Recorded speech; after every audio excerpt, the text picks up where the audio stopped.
one of the greatest qualities I have as a parent and as a leader is I'm extremely annoying to people. Why? Because I'm honest and repetitive. My kids hate repetitive. They hate honesty. That's what creates the culture. We have a culture.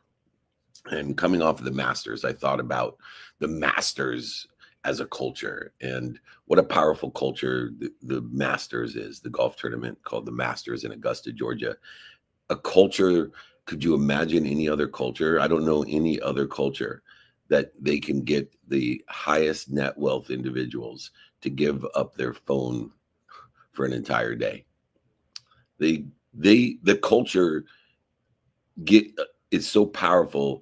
It takes the most wealthy people and they feel good about giving up their phone for the whole day, and they feel better when they do it. We don't scale by adding more products, people, or pages in the playbook. We scale by amplifying a culture, a frequency, a neighborhood that thinks, decides, and improves when you're not in the room. A healthy culture is an invisible operating system that powers every process, protects every relationship, and perpetuates your purpose long after your name is off the org chart.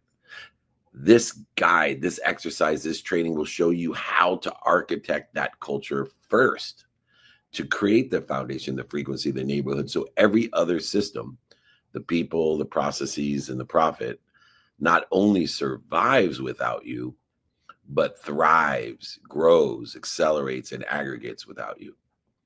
And the first lesson that needs to be put into place as culture is the capacity, is the shift in the mindset that must take place.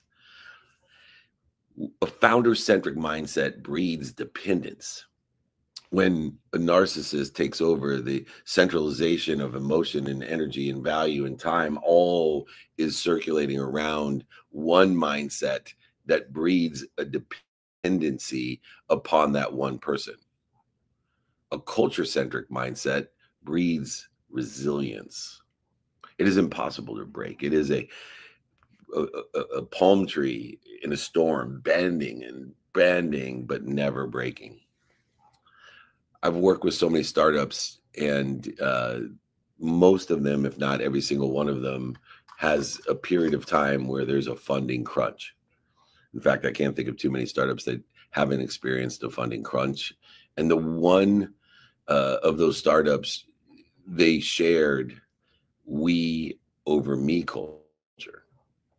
And the we over me culture, it rallied and it pivots. And the other ones that are built on the founders' centralized power, charisma, splinters when the leader burns out. And building a culture in this resilience, shifting the mindset away from a founder-centric mindset into a culture-centric mindset is what creates the culture's capacity. That it can't be one individual in a culture. It has to be all individuals in a culture. The we over me culture rallies and pivots while the individualized culture burns out. Culture isn't a line item. It's a lens. It's a lens through which every decision is made. The lens in our culture, in our neighborhood, in our frequency is a lens of productivity. Productivity, how efficient, effective, and statistically successful are you providing value? It's a lens of accessibility, being accessible to others and accessing what you want in an infinite system of information and power and energy.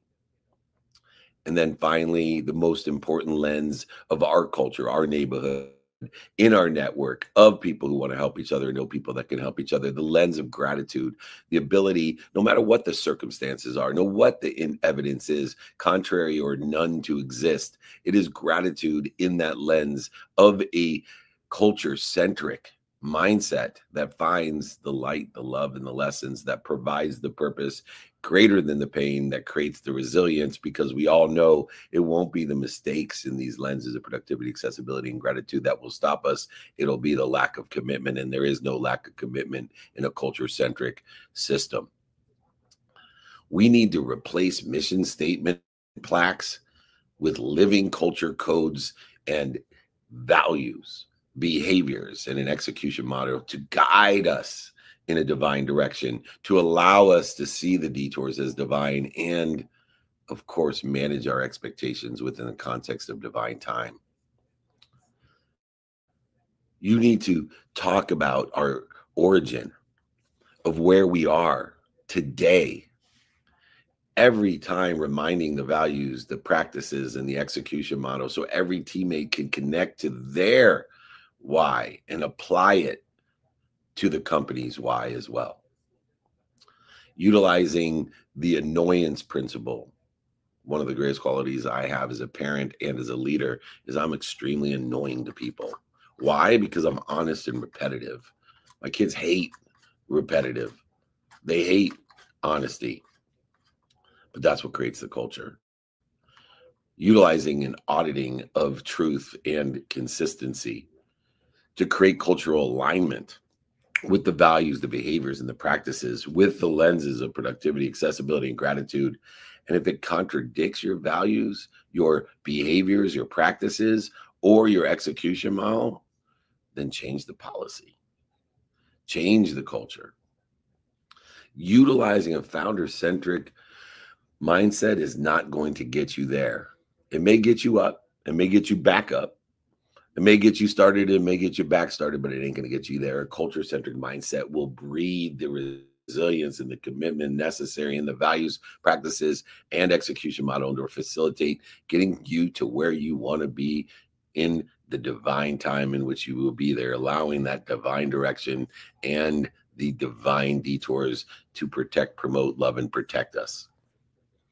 The second lesson in building a culture beyond the culture-centric mindset shift is the 3 pillars of culture, and utilizing the 3 pillars of culture. First, to utilize a self-sustaining business. The first is purpose over personality. Personality fades, purpose compounds. I'm going to repeat that. Personality fades, purpose compounds. I was working with Patagonia, and their culture is one of an environmental ethos driven with loyalty far beyond the product services and solutions that they have, the specs, or even the founder's lore. The purpose at Patagonia is clear. The culture itself is the policies that create the why and apply it to the relationships that exist within the context of internal and external business. Understanding if we can boil our purpose into one sentence, everybody can recite, like making a lot of money, helping a lot of people, or having a lot of fun, empowering others to empower others to be happy. If you live the mission, the commissions will follow.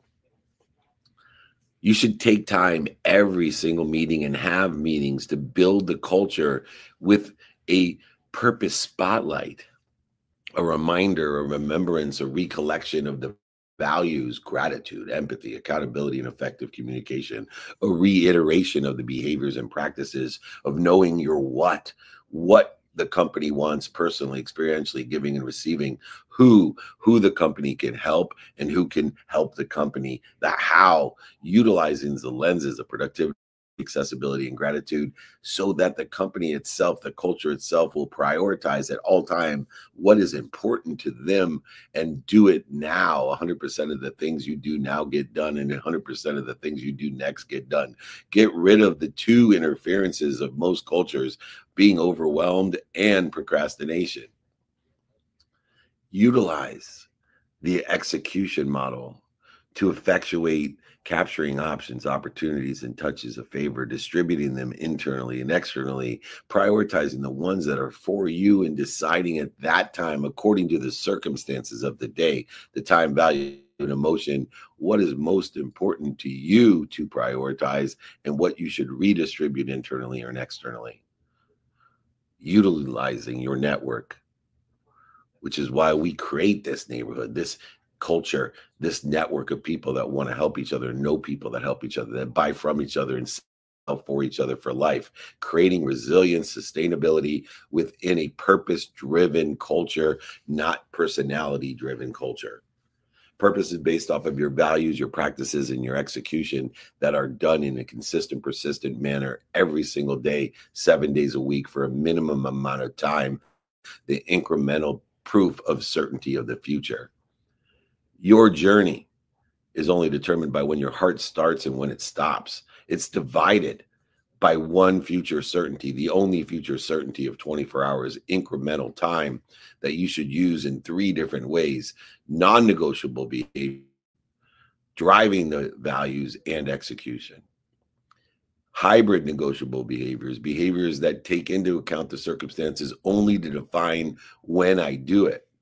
And then, of course, circumstantial behavior that's based off of prioritization of the circumstances of the day in the divine direction, indicated by the detours, which are also divine, and allowing divine time to reveal how you're protected, promoted, loved, and perfected, even though at the time there may be no evidence or the evidence is contrary to any protection, promotion, love, or perfection.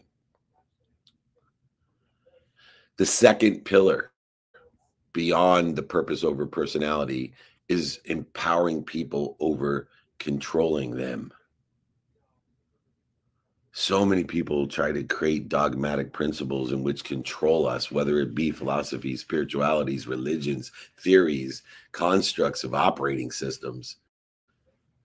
It's autonomy that fuels engagement, a cultural currency that money can never replace. A currency is energy in motion. If you want the positive energy in motion, we need autonomy in empowerment, not in control.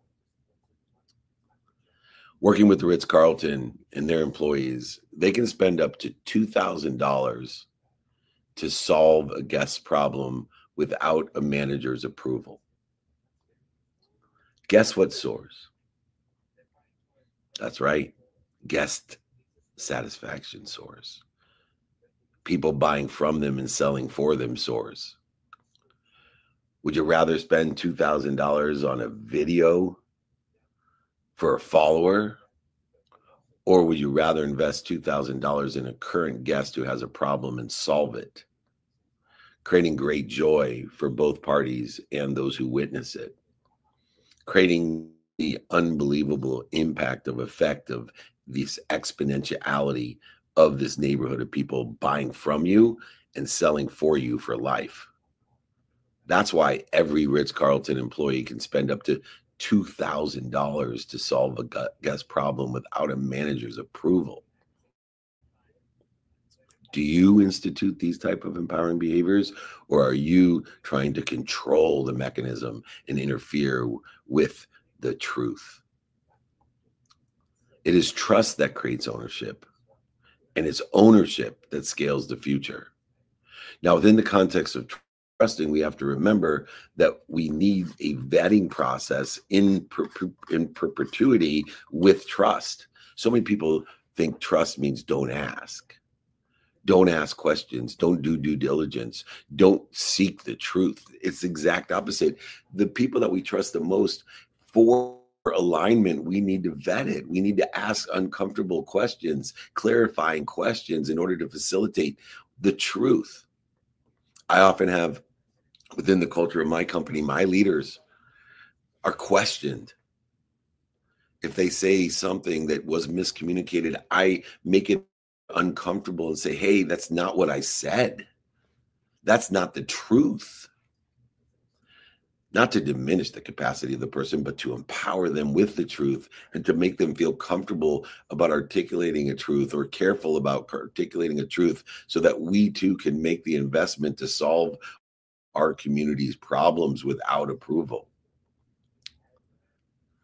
The issue of quote unquote culture cards, listing decisions each role can make by themselves, understanding the autonomy that fuels engagement, a cultural currency that is far greater in value than any other currency.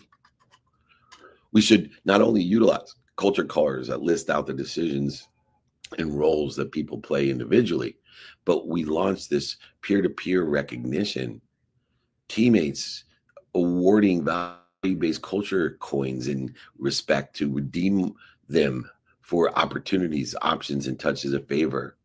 Peer-to-peer recognition is as valuable as any type of acknowledgement.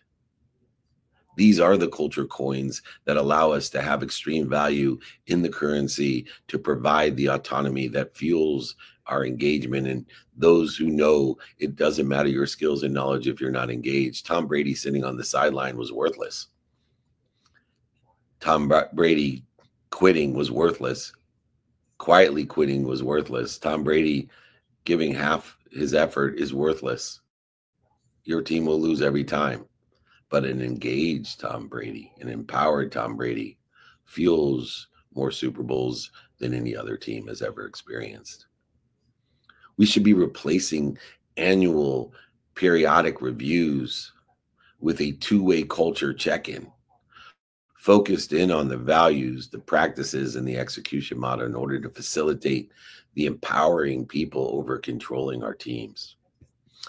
The third pillar, beyond purpose over personality and empowering people over controlling teams, is the systemization that can protect the culture, not create it. Systems can scale behavior, and without them, a culture will drift. Systems should protect the culture, not create it.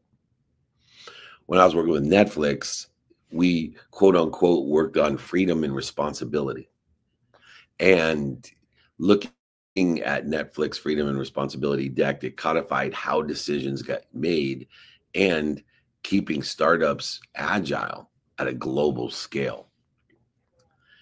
The key insight that I got by working with them in the freedom and responsibility decision-making process of how agile such a huge company could be was that they documented, they captured their systems.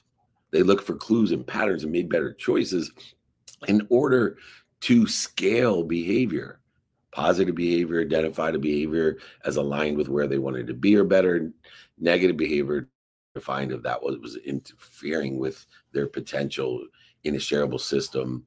This was the culture's muscle memory, documenting, capturing, modifying, amplifying, and perpetuating a system that protects their culture based off of the values, practices, and execution model that was clearly defined and aligned. We need to embed values, practices, and execution in every SOP header. This procedure will support our value of radical transparency, automating low value tasks so humans spend more time living cultural values, creativity, service, learning, etc. When we automate our lower value tasks, this is a great example of AI making humans more humans. Take from 0 to 1 away, and 1 to 100 is easier, faster than it's ever been because it takes more time from 0 to 1 than 1 to 100. And automating these low value tasks that are necessary to be utilized and scaled over time take away from being human and being humble, humility, the tranquility of being human. You can create scores, you can create dashboards, you can track participation, engagement in rituals, recognitions and engagement, productivity, accessibility, and gratitude. You can bonus and incentivize people by these as well. These 3 pillars of culture will create a self-sustaining business, protecting your culture.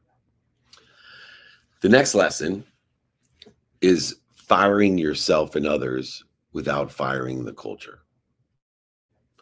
So many businesses I've had so successful have had to go through me firing myself and others. Turnover is inevitable. I was talking to the founder of a huge real estate company, one of the biggest in the world. Excuse me, I got to eat my breakfast. I said, what's the biggest mistake you've made in 40 years? You have a multi-billion-dollar real estate business. What's the biggest mistake? He said, I had no turnover. in my executive career, 26 people. No turnover. I thought about that. Wow, that's impressive. He said biggest mistake. Because cultural continuity is optional. Choose continuity. Continuity requires time, value, and emotion changing. When I was working with Zappos, they offered $4,000 to new hires to quit after onboarding. Those who stay strengthen the culture. I thought that was great. Think about it. After you hired someone, you offer $4,000 to them to quit after onboarding them. What a great thing to do. Never fire the culture. Enforce the culture. Have them make an investment in the culture. Have them identify the value of the culture and the opportunity. What a great thing to do. The goal isn't zero attrition, like my friend, the leader of the world's biggest real estate agency. It's zero culture erosion. I'm going to repeat that again. Your goal isn't zero attrition. It's zero cultural erosion. Build deep role coverage and deep culture champions per team. Conduct cultural extra interviews to capture lessons and stories, to shore up the gaps, to make sure that your culture is strengthening itself. Maintain a cultural bench of external talent already aligned with your values. Have internship programs, have meetups, holding courts, have all types of curated rooms, from VIP dinners to groups to all types of curated, guaranteed value opportunities for people, so that you have a cultural bench. Utilize these cultural champions, the cultural exit interviews, and the cultural bench in order to facilitate the ability that we want continuity. Zero attrition isn't our goal. Zero erosion is. The next lesson is the tools and the rituals for daily cultural reinforcement. Once again, in the consistent pursuit of our potential, we need to have daily cultural reinforcement. And the first step to utilize is called a cultural matrix, which I formulated to eliminate rituals that contradict with our values. By studying the clues, the patterns, and the choices made, we can automate compliance tasks so we as humans can clear the interference in our connection to one another. We delegate ownership of culture rituals to cross-functional teams and squads and in positions that we're playing, to make sure that everybody's pulling a seat up next to them and that they too have a seat pulled up for them. Know what teams they're playing on and what position on those teams they're playing, and know their next position in their next team. Elevate by sharing the cultural wins company-wide every week. Share the wins, the lessons, and the stories, and we will grow, accelerate, and aggregate and compound our divine outcomes. Utilizing daily cultural practices beyond the cultural value matrix of gratitude, empathy, accountability, and effective communication. These daily practices, these behaviors, these cultural forming backbone of knowing what, knowing who, knowing how, knowing now, and applying your why. When you know your what, you state today's top priorities. Know what's important to you, personally, experientially, giving and receiving. When you know your who, give a shout out to a teammate, living a core value of who you can help and who can help you. Know your how. Make sure you're capturing processes of productivity, accessibility, and gratitude for a acceleration, aggregation, and compounding impact. Knowing your now, tackle the toughest cultural aligned tasks first. Know what's important and urgent. Urgency is a subset. It's a supplementary evaluation tool in order to facilitate what's important. And most importantly, apply your why. Identify how you react to the fear. Shorten the distance of resistance through utilizing the culture for wisdom, but also faith when there's no evidence, or the evidence isn't clear, or even contrary to where we want to be. Make sure we're noting how we advance our mission, and the commissions will follow. Use the tool of cancel, clear, connect. Cancel the inputs of what we do, say, think, feel, and believe. Cancel them. The culture works only if we enforce it. Clear the emotions by breathing and reflecting. Clear the subconscious to make the positivity of the repetitive nature of the subconscious instead of the negative repetition that occurs in the subconscious mind day in, day out, telling me I can't, I won't, looking at what I don't have, what's missing, what other people want for me. And then clear that connection back to trust in people and purpose. The people and the purpose will be greater than the pain. You'll never lack commitment to get you to where you want to be, or even better. The fifth lesson, from founder to free. Culture is a legacy. It's its own legacy. It's its own energy. Freedom. A lot of people tell me, well, what is money? Money is freedom. No, it's not. Trust me. To be free is to do what you want, when you want, with who you want, for as long as you want. The culture has to empower us to have the opportunity to do that more of the day. Impact outlives income. I'll repeat that. I finished my breakfast. Impact outlives income. A well-defined culture compounds goodwill, innovation, and growth long after the founder steps away. When values, not personalities, drive behaviors, the company keeps winning even in the founder's absence. It is free, and so is the founder.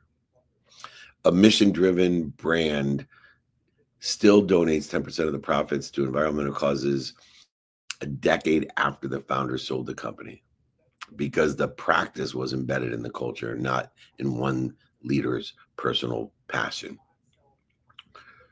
Products will pivot and markets will shift. Time, emotion, and value will change, but intentional codification of culture endures and scales and measures success by how well the organization performs without you. You don't have a culture if it needs you. You should have a 100-year cultural constitution. Our constitution is filled with the core values, signature rituals, non-negotiable behaviors that define how we win together. Understanding the values and practices and execution model in order to facilitate how we win together. It's a rotating culture that has a council to it. It empowers a cross-functional team that audits, celebrates, evolves the cultural practices each and every quarter, year, and decade. Our KPIs are personal. Looking at the days the company outperforms while you're unavailable comparatively to when you are available. Track and review this metric to ensure the culture is about the company, not you, and it's fueling its performance.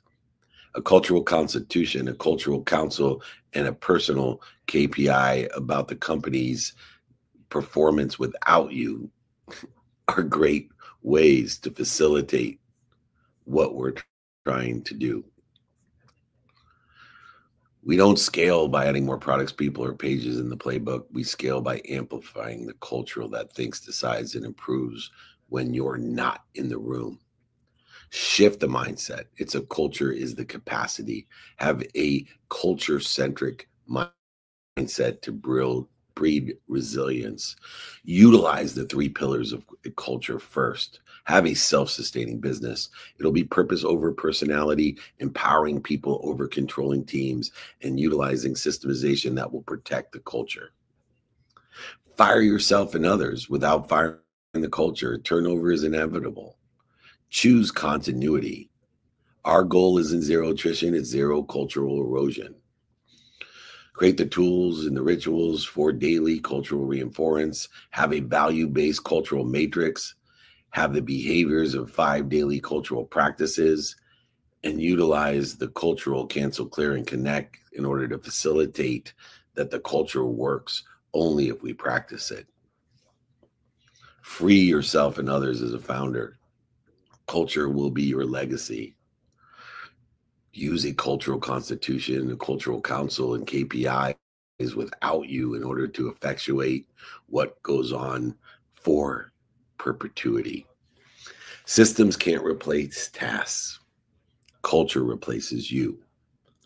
When purpose is clear, values are lived, and people are empowered, the company not only runs without you, it improves without you.